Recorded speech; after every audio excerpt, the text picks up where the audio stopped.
नमस्कार, आप देख रहे हैं न्यूज समाचार जनता की आवाज। आइए खबरों की शुरुआत करते हैं। अयोध्या से बड़ी खबर। अयोध्या में राम मंदिर निर्माण समिति की बैठक का दूसरा दिन। भवन निर्माण समिति के अध्यक्ष नृपेंद्र मिश्रा का बयान। आइए देखते हैं संवाददाता अभिषेक दुबे की रिपोर्ट। 10 दिन के अंदर शुरू हो सकते हैं राम दरबार के दर्शन। राम मंदिर ट्रस्ट राम दरबार के दर्शन पर कर रहा विचार। आइए देखते हैं संवाददाता अभिषेक दुबे की रिपोर्ट। मैं समझता हूँ न्यास जो है वो इस पर विचार कर रहा है। कल भी इस पर चर्चा हुई थी। हमारे सेंट्रल बिल्डिंग रिसर्च इंस्टीट्यूट के जो प्रतिनिधि आए हैं उनके साथ भी विस्तार से चर्चा हुई। कुछ वहाँ की व्यवस्था के बारे में भी न्यास विचार कर रहा है, जैसे ऊपर चढ़ने के लिए सीढ़ियों पर रेलिंग की व्यवस्था कैसी हो, कितनी लाइनें हों, किस प्रकार से कोई यदि एक दिशा में उत्तर या दक्षिण दिशा में अपनी चीज़ें अपनी वस्तुएं रख करके ऊपर जाता है तो वह वापस कैसे आकर के उसे लेगा। ये सब प्रशासनिक विषय है जो न्यास में श्री चंपत राय जी के स्तर पर विचाराधीन है। मेरा अनुमान है कि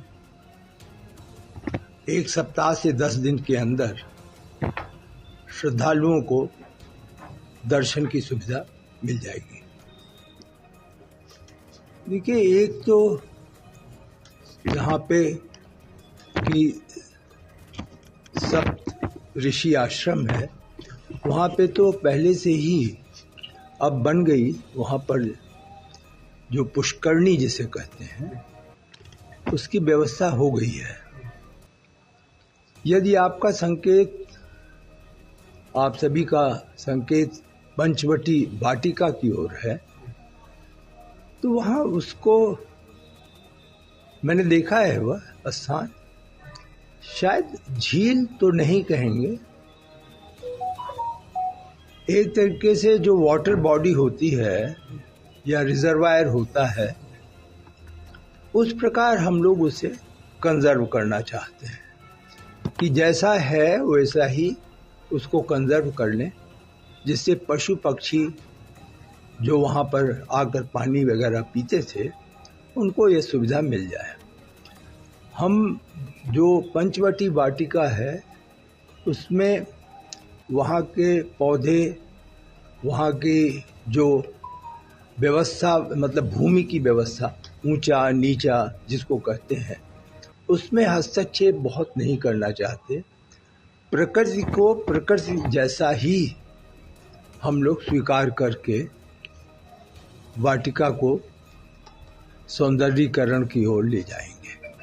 जीएमआर के लोग उसका अध्ययन कर रहे हैं और लगभग 1 माह में मास्टर प्लान पूरी वाटिका जो है वो बन जाएगी।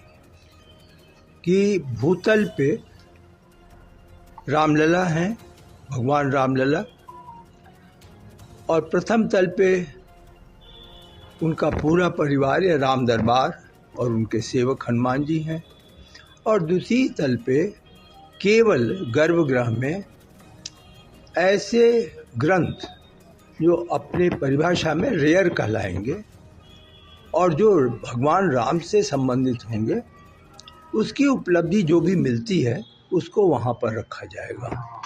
तो इस प्रकार से सभी तलों का जो है वो कैसे सदुपयोग होगा उसका निर्णय हो चुका। भारत सरकार की बहुत संस्थाएं हैं जिन्होंने कि सहयोग दिया है। ऐसे तो आप जानते हैं IIT भी केंद्रीय सरकार के नियंत्रण में है। आप जानते हैं सेंट्रल बिल्डिंग रिसर्च इंस्टीट्यूट केंद्रीय सरकार के नियंत्रण में है।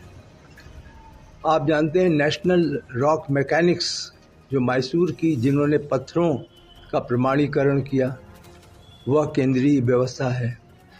ASI के लोग वर्तमान में आज आए हुए हैं और वह देखना चाहते हैं कि जो पुराना मंदिर, जो अस्थायी मंदिर है, उसको किस प्रकार से हम कंजर्व करेंगे, किस प्रकार से लोगों को पिछले 500 वर्ष का इतिहास हम बता पाएंगे। तो जो वहाँ मंदिर छोटा जहाँ आप सबने भगवान का दर्शन किया है, उसके कंजर्वेशन का कार्य आज ASI देखने आए हैं, वो सहायता देंगे। अनेक मंत्रालयों ने भी सहायता दी है, भिन्न भिन्न प्रकार से। रेल मंत्रालय ने, जो लोहा का विभाग है उन्होंने, जो ब्रॉन्ज का विभाग है उन्होंने, यहाँ तक कि रक्षा मंत्रालय की एक संस्था है मिडानी, जो धातु मिश्रण का निर्माण करती है, उसके माध्यम से हम लोग टाइटेनियम की जाली बनवा रहे हैं। तो केंद्र सरकार की इस प्रकार से तो सहायता है, लेकिन ये आप कदापि न समझें कि कोई वित्तीय सहायता है। जो भी निर्माण या जो भी सहायता की जा रही है, उसका जो भी एक तरीके से व्यय है, पूरी तरीके से वह भुगतान ट्रस्ट कर रहा है।